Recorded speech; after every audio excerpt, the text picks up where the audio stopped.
The Adventures of the Saint, starring Vincent Price.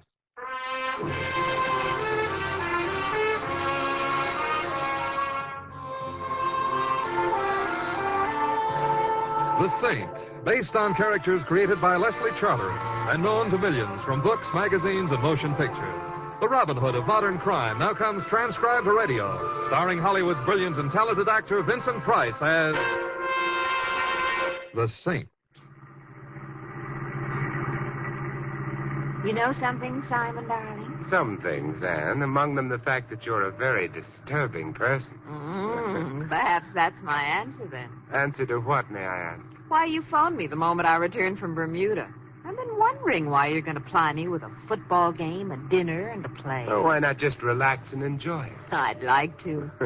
Particularly when I remember that last evening we spent together in Bermuda. Before you had to fly back to the States on some nasty murder business or other. Yes, that was quite an evening, wasn't it? Quite. You know, you're very beautiful. I've always enjoyed your thinking so, Simon. Well, inasmuch as I have a tremendous distaste for murder interfering with moonlight, I now intend to take up where we left off. At a football game? Oh, well, it'll be a good game. As a matter of fact, it had better be. The trouble I had digging up tickets for it. Well, here we are, Anne. My, how things have changed since I was in Bermuda.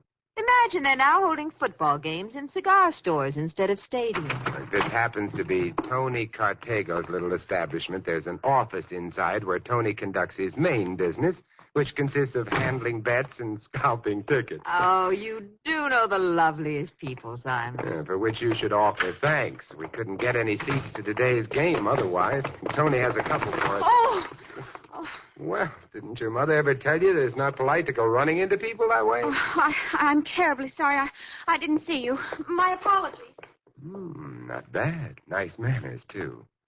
I wonder why she came tearing out of Tony's that way. Well, if you're interested, Tony can probably tell you. I wonder where I've seen that girl before. Oh, it's some harpy's huddle, I imagine. Oh. Come on, let's go in. Ooh, someplace. I bet you couldn't buy cigars in here for love or money. Well, I'm not sucker enough to lay odds against that. The real business is conducted right in here. Hiya, Tony. I want you to meet... Simon. You better stand back, Anne. My old grandmother would often say, yikes. Yes, I see. He's been shot, hasn't he? I'm afraid so. He's still alive, though. Hey, Tony. Tony, who did it? Can you hear me, Tony? Who gunned you? No, I didn't. Duke, he knows. It's me, Tony. Templar. Who shot you? Don't know. Burns effect. Brenda.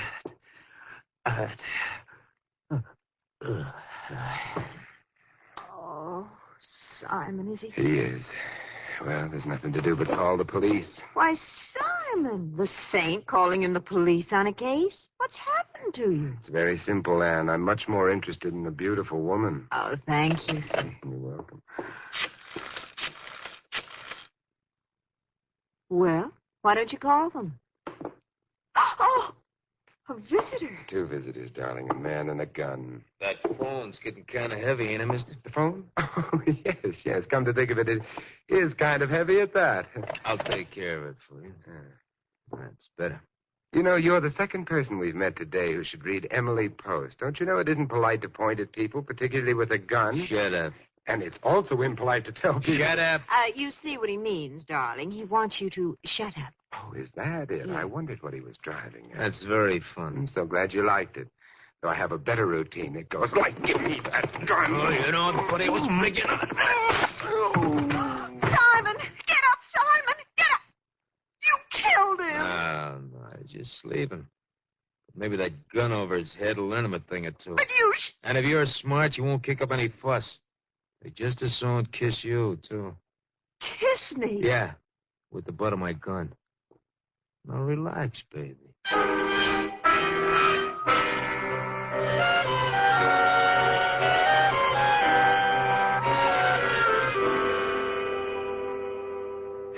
Simon, wake up, Simon. Simon, wake up. Oh, Come on, Simon, wake up. Let's leave a later call. Simon. All right, Ann. Hey, what goes on here? We're tied up. Yes. Pete thought we'd be more tractable that way. You know something? He's right. Where are we? How'd we get here? Pete, he's the guy who conked you, and a buddy of his named Louis brought us here. It's a warehouse of some kind. We're in one of the storage bins on the first floor. Oh, nice. Are we stored away for the winter? No, with a little luck, we'll be out of here in 5 minutes. Mistaken identity, Ann. I'm not Superman, and these ropes are pretty tight and strong. Darling, yours may be, but mine aren't. I've had them loose enough to throw off for 15 minutes. I was just waiting for you to wake up. Well, now, don't tell me you're Superwoman. No, I owe it all to dear, sweet Louis. When I looked at him piteously out of my big blue eyes, he just couldn't tie me up too tightly. I worked myself free while you were sleeping soundly in the corner. Never again will I underestimate the persuasive powers of women. Now, see what you can do about getting me loose. All right. There's a little knife in my vest pocket that might help. This pocket? Right? Oh, be careful. I'm ticklish. Oh, I've got it. You know, Simon, I just remembered who that girl was we saw running out of Tony's place. Yeah? Who is she? Betty Streeter.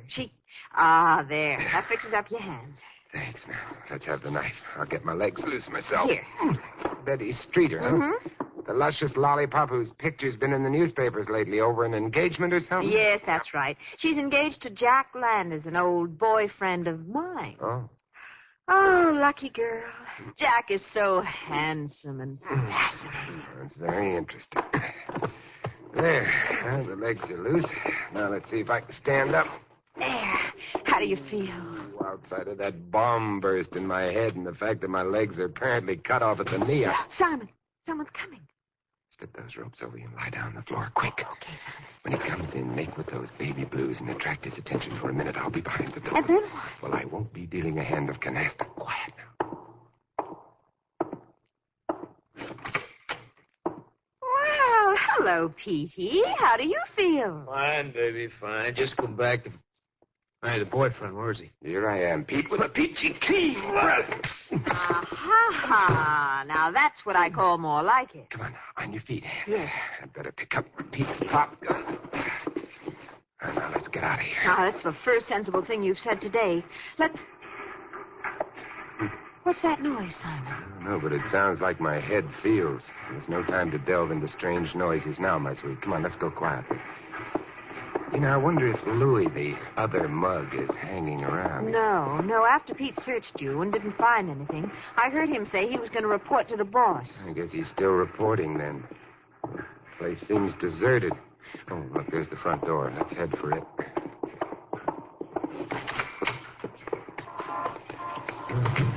Well, it's certainly nice to be out of there. Yeah.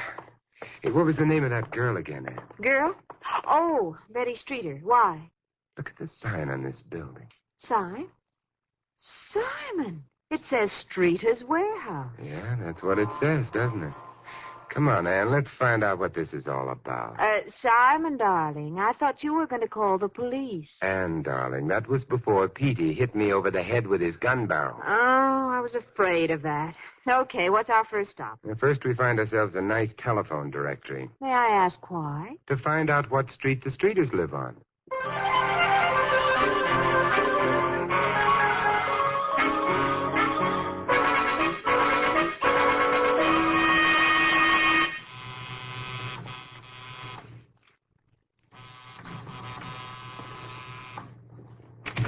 Yes, who...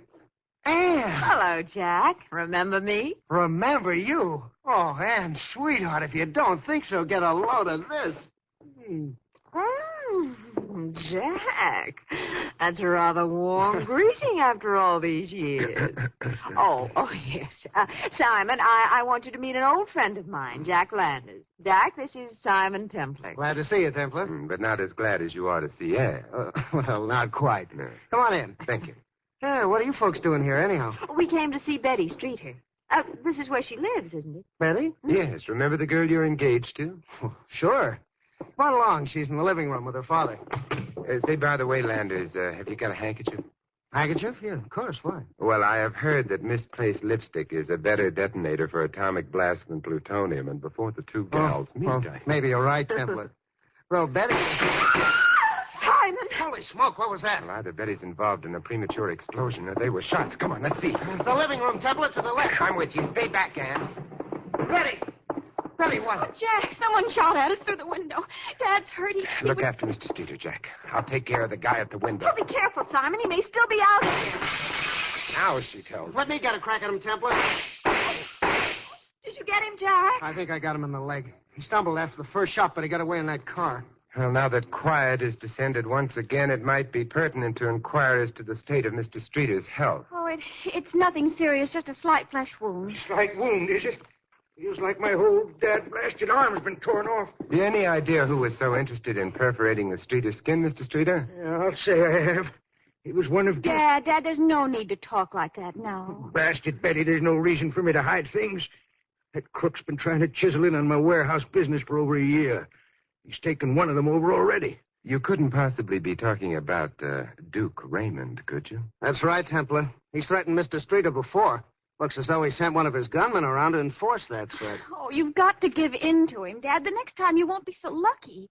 You ought to realize now that he won't stop at anything. Give in? Nonsense. I hate to sound mercenary, Mr. Streeter, but how much would it be worth to you to get your skirts cleared of Duke Raymond? How much would it be worth? Mm-hmm.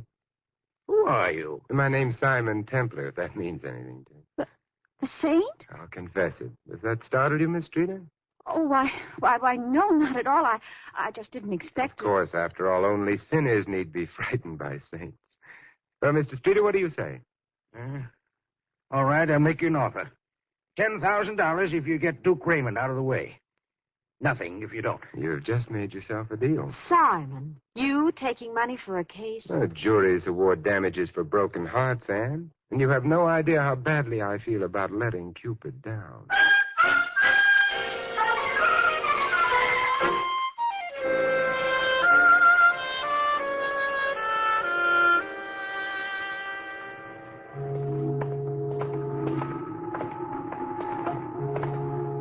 Well, Miss Morley, this is our famous riverfront. How do you like it? I don't.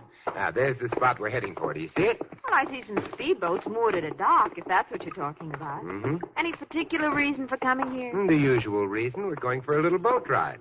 How much for the ride, buddy? 12 miles south, 12 miles back for a buck. That's fair enough.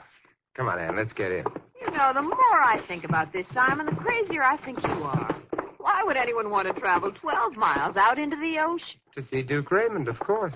Oh, I see. Mm-hmm. He's playing Father Neptune on top of a wave, I presume. Not exactly. You'll see when we get out there.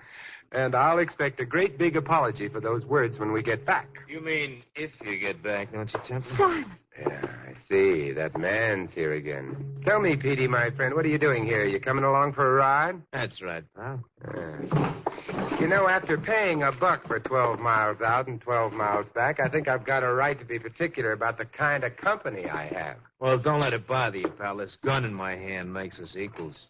Besides, you better pay only half a buck. Why only $50, Petey? Because it's cheaper by the dozen, right, Petey? Yeah, you'll get the idea, pal. You may be going 12 miles out, but I don't think you're ever coming back.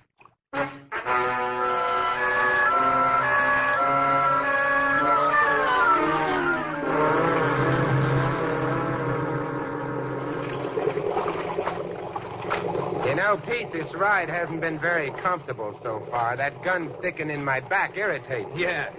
Too bad, ain't it? Sympathetic soul, aren't you? Oh, well, the ride's nearly over. There's Duke Raymond up ahead. That's funny. I don't see anything but an old freighter out there. That's it, lady, the Black Deuce.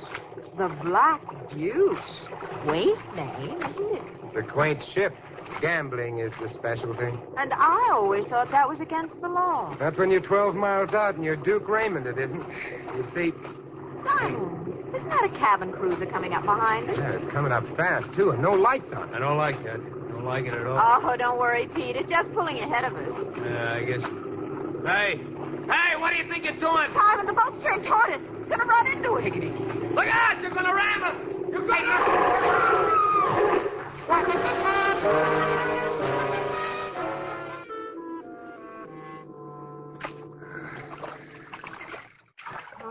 How you doing, Ann? Oh, all right.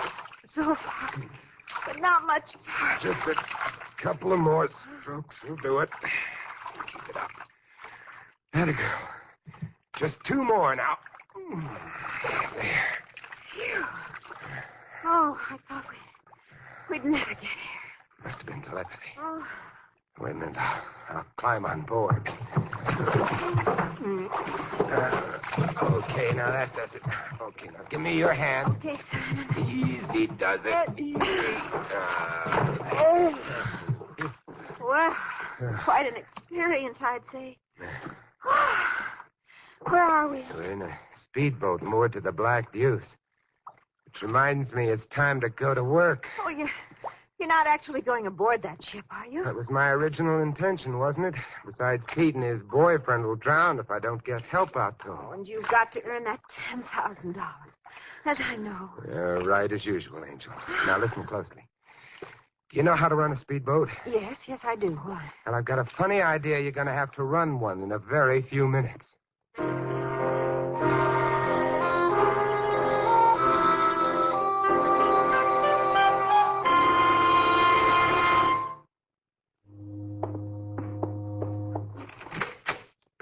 Hi, Duke.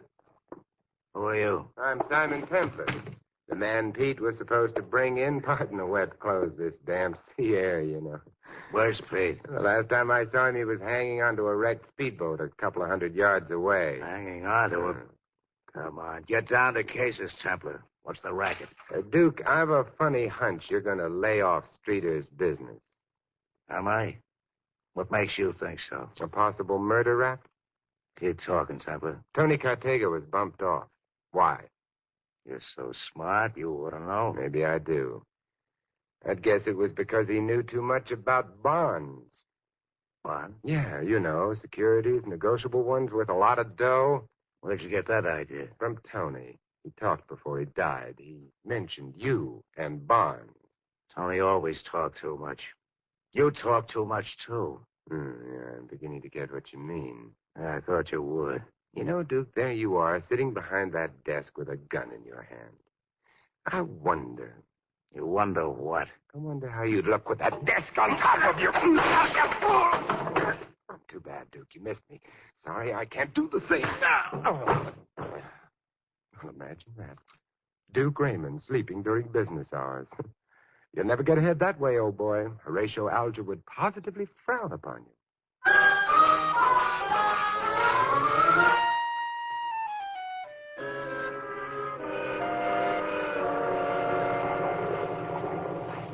Nice going, Ann. Thank you kindly for picking me up out of the water. If I'd known what was going to happen, I wouldn't have. When I saw you dive off that rail and all those people started shooting at Oh, just a necessary unpleasantness, my sweet. I had to get some information from Duke about bonds. Bonds? You going to play the market? Right now I'm playing the field. There's a murderer in it. And I'm going to start at Mr. Streeter's warehouse.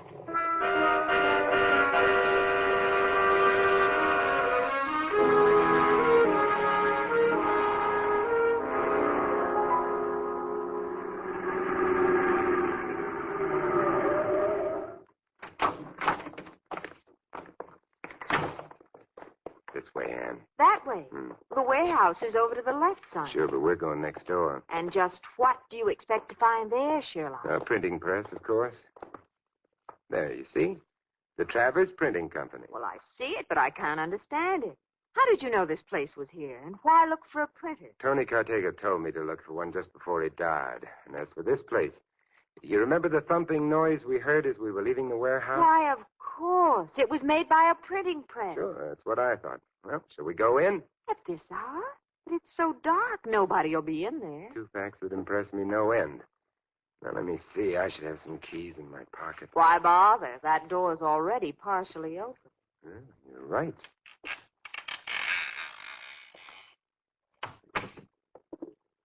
Oh, this is black as pitch in here. I can't risk a light until we're sure it's empty. There's a crack of light over there. It seemed to come from a doorway into another room.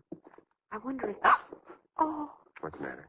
I hit my foot against something. Something soft. You don't say. Suppose you look up at the ceiling while I shine this pencil flash down. Oh, Simon. Perfectly expressed. He's dead, isn't he? Well, if he's not, he ought to be. He's been tied up, gagged, strangled, and shot in the leg. Who is he? I think he's the gentleman who tried to kill Mr. Streeter. Well, how do you... Because Jack shot him in the leg, remember? He's probably Mr. Travers, the printer. What is it, Simon? Why'd you turn off the light? Because that light in the other room just went out, and I hate to be a nonconformist. Where are you going? I'm going to step over there and see what's up. Oh, be careful. Simon! Simon, are you all right? I'm not sure, but I'll risk it. I'm going after him. Oh, look out, Simon. He's a killer. What is it? What's wrong? Whoever it was locked and bolted this door. I'll have to kick it down. Watch it. Someone may still be in there. You have the most pessimistic thoughts. Now, wait till I find the light switch. Well, nobody's here. He must have gone out that window. And if I hadn't been idiot enough to bump into something in the dark, this case might have been over by now. Either that or you'd have been dead. That funny hissing sound. That? Oh, it's the flame under that lead pot over there. What's cooking? Oh, printers use them to melt their old linotype slugs in. Yes, but why would that be going now? Do you think the killer Yeah, left... there was a reason I wanted you along tonight. You've just hit it. Look, there's the type print. Yes? And see those engraved copper and zinc plates on that work table? Mm-hmm. If we'd come in a few minutes later, they'd have been in that lead pot. But what are they? Oh, I'm not so good at reading upside down and backwards, but 6% debentures, state of secured highway taxes. Huh, so that's it. What? Would you mind explaining, Simon? Later, darling. First, I've got a little surprise party to prepare. Surprise party? Yeah, as soon as I remove the handkerchief gag from Mr. Travers, send a message to Duke Raymond and make a few phone calls, we'll go to the scene of the party. How nice. Now, what's going to happen there? What usually happens at a surprise party? Oh, don't tell me. I know. One very foxy murderer is going to get a great big surprise.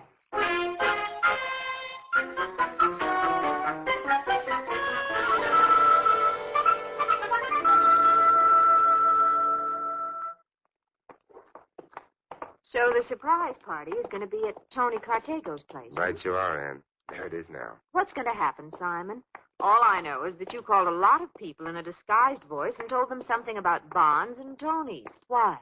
Well, if you'll look inside the cigar store, what do you see? Why, there's a light inside. Correct. And that must mean one of the guests has arrived. Look quiet as we go in. I want to see if that's an early bird or a worm.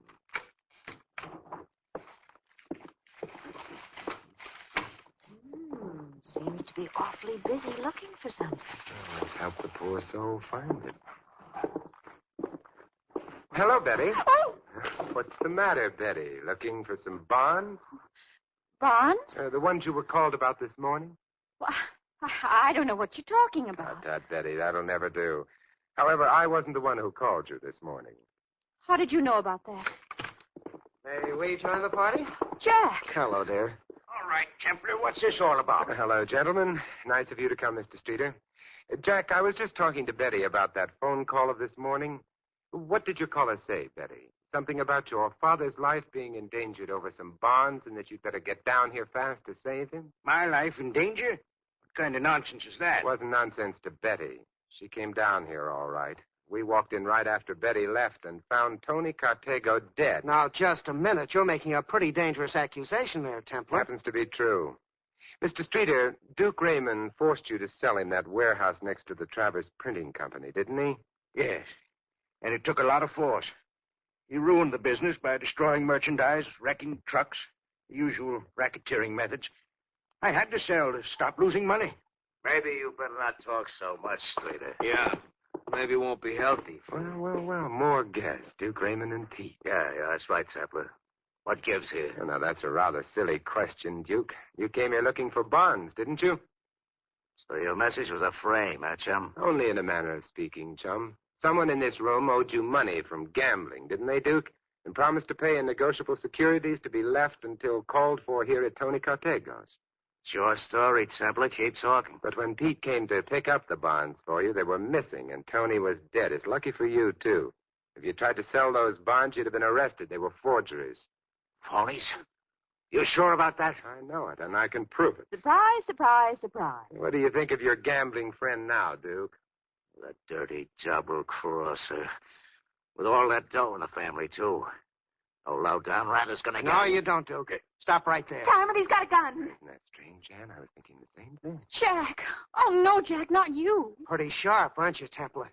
Got it all figured out. Oh, I've been known to get around Landers. Anyway, it was rather obvious. Particularly after you kissed Anne. After he kissed me. What did that have to do with it? Well, you see, Anne... I got something to say first. Simon.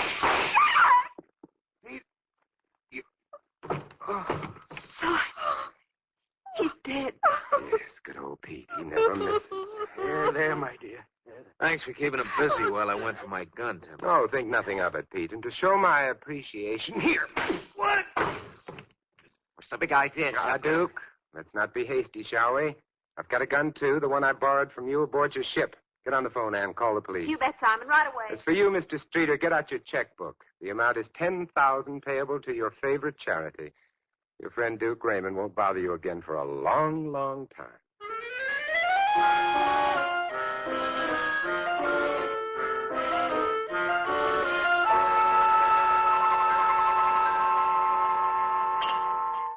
Would you like another drink, Ann?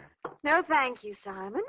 I suppose I should thank you for a lovely day. It had its points, but the football game might have been more exciting. I doubt it.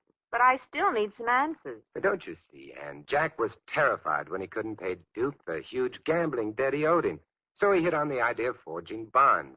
He had Travers print them. But I still don't understand why he killed Travers. He had to make sure that Travers wouldn't talk. So when Jack went to the print shop to destroy the evidence of the forged plates, he destroyed Travers, too. Yes, but why was Tony killed?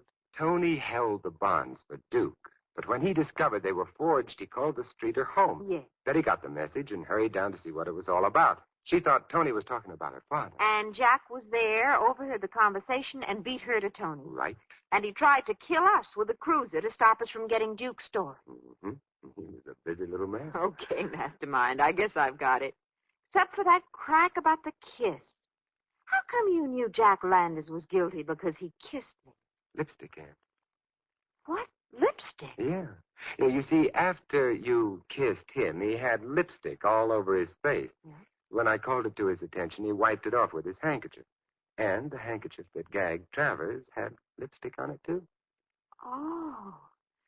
And to think that just because he kissed me, he's dead. I wouldn't feel that way about it if I were you. Your kisses wouldn't kill anyone, and I can prove it. Can you, Simon? Sure. Watch. Mm. There, you see? I guess you're right. Oh, please don't agree so quickly, Ann. Why not? I'm seriously considering making a lifetime work out of proving it.